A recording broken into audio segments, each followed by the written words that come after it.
লাইনটাকে check করতে হবে।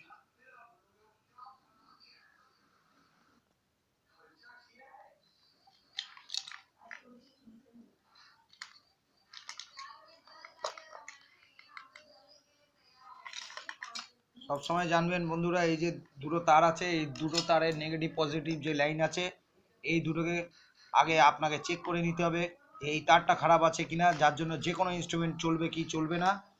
এই তার চেক করার নিয়ম, লালটা যেমন এমনি আছে, এইদিকে একটা ধরবেন মিটারের তার, এটা কন্টিনিউটি রাখবেন, ঠিক কন্টিনিউটি দেখে নিন কোন জায়গাটা, এই সিম্বলটা হচ্ছে কন্টিনিউটি।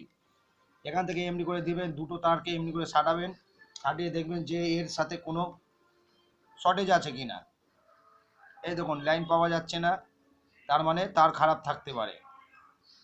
এবার ব্লু তারটা দেখছি কন্টিনিউটি শো করছে না, কিন্তু দেখুন মিটার আমার ওকে আছে, তার মানে কোনো একটা ব্যাপার আছে, কোথা দিয়ে শর্টেজ আছে, এই তারটা ভালো না। তার চেঞ্জ করে অন্য তার লাগাবেন। সব সময় চিন্তা করবেন কোনো জিনিস খারাপ হয় না, আগে তার চেক করবেন, তারপর সব কিছু।